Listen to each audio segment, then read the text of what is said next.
Кутман күн, урматтуу онлайн курсунун катышуучулары. Бүгүнкү сабакта биз маркетингди талкуулайбыз.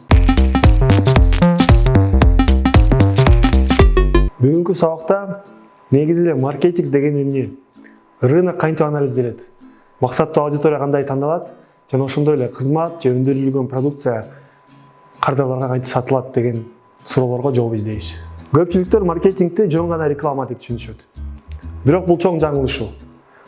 Маркетинг бул өндүрүлгөн товарды же кызматтын өндүрүштөн баштап кардарга жетүүгө чейин контролдогон жана ырастаган процессти айтсак болот. Бул видео сабактын алкагында рынок деген терминди көп колдонобуз. Жөнөкөй жалпак тил менен айтканда рынок бул базар. Кардарлардан түзүлгөн бир өлчөм деп айтсак болот. Маркетинг иш-чараларын натыйжалуу камсыздоо үчүн биз маркетинг стратегиясын колдонобуз. Маркетинг стратегиясы бир нече баскычтардан түзүлөт. Ошолорду карап чыгалы. Стратегия ишкананын рыноктогу узак мөөнөттөгү пландарын чагылдырат. Рыноктун түзүмүнө деталдуу анализ берилет. Рыноктун өнүгүүсүнө божомолдор берилет. Бааны аныктоо принциптери негизделет жана атаңдаштыктуу өнүгүүсүнө жол ачылат.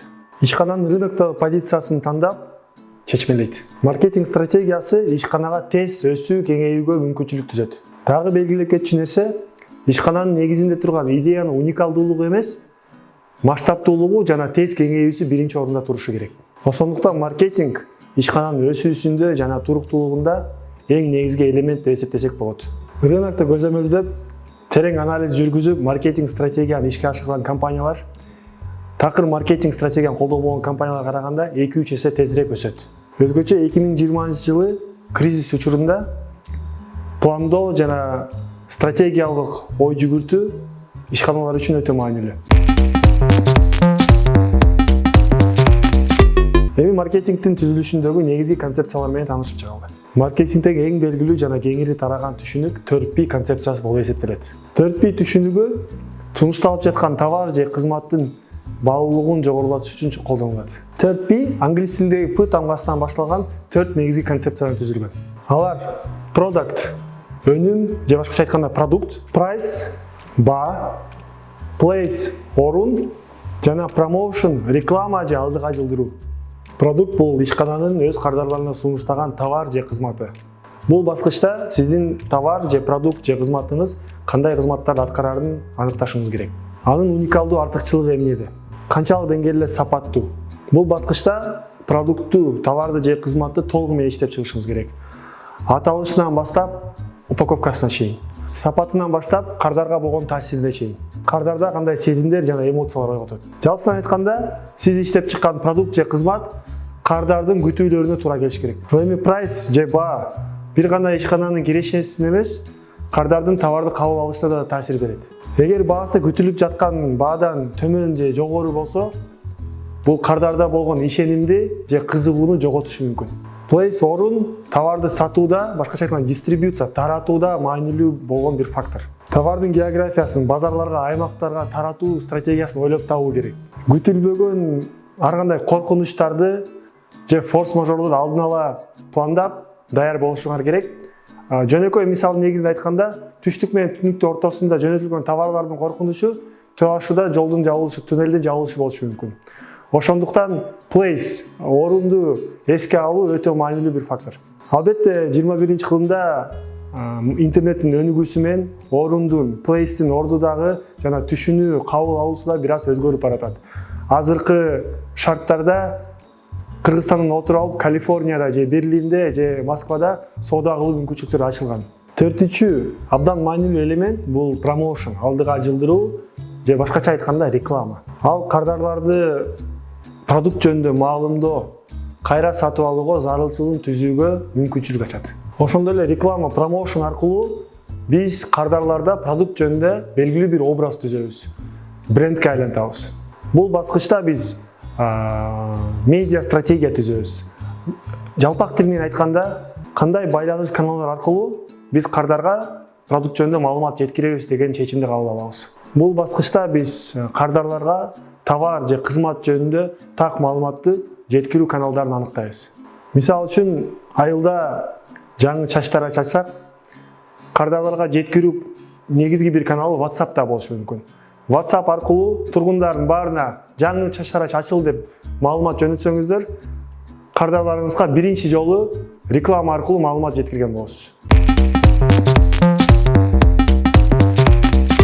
Рыноктун анализинде эң негизги бул атаандаштардын анализи. Атаандаштар анализдеш үчүн бир нече суроолорго жооп табышыбыз керек. Сиздин тармакта жана аймакта канча компания иштейт? Мисалы үчүн сиз англис тили курс ачсаңыз, айылыңызда, районуңузда, шаарыңыздагы ар бир англис тили курсу жөнүндө толук маалымат чогултушуңуз керек. Атаандаштарыңыздын деңгээли кандай? Төмөнбү, ортобу же жогорубу? Ошого жараша сиз дагы өзүңүздүн стратегияңызды туралашыңыз керек. Атаандаштарыңыз товарларды же кызматтарды кандай түрлөрүн сунушташууда? Мисалы үчүн сиз англис тил курсунун акысын саатына алсаңыз, атаандаштарыңыз айына же жумасына алышы мүмкүн. Ошондой эле атаандаштарыңыз кандай баа саясатын жүргүзүүдө? Арзанбы, орточобу, кымбатпы? Алардын күчтүү жана алсыз тараптарын карап чыгуу керек. Рынокто өздөрүн кандай көрсөтүүдө? Атаандаштарыңыз кандай реклама кылып, товар же кызматын кардарларга кандай жайылтууда? Сатуу көлөмү жана каржы көрсөткүчтөрү кандай? Атаандаштын анализинин негизинде башкаруудагы маселелерди чечүү оңоюраак болот. Атаандаштык анализден соң дагы бир негизги анализ бул сегмент белгилөө анализи. Же башкача айтканда максаттуу аудиторияны табуу. Бул баскычта төмөндөгүлөрдү билүү керек. Сиздин максаттуу аудиторияңыз ким? Алардын жынысын, курагын, үй бүлөлүк абалын, ортодо балдардын бар жогун, жашаган жерин, улутун, билим деңгээлин, кесибин жана ошондой эле киречесин билишиңиз керек. Ошондо гана сиздин продуктуңузга болгон суроо талапты, муктаждыкты жана кардардын психологиясын түшүнүүгө мүмкүн болот. Кардардын портретин же максаттуу аудиторияны белгилеп алгандан кийин эң жөнөкөй ыкма бул алардын арасында сурамжылоо жүргүзүү. 21-кылымда интернеттин өнүгүүсү менен сурамжылоо жүргүзүш абдан оңой болуп калган. Бүгүнкү күндө сиз сурамжылооңузду WhatsApp, Google же башка соц тармактар аркылуу жүргүзсөңүз болот.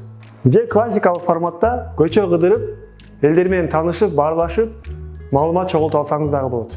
Дагы бир маанилүү маалымат, дүйнөлүк деңгээлде чоң компаниялар жана ишканалар абдан чоң каражаттарды, бюджеттерди бир гана рекламага бөлүшөт.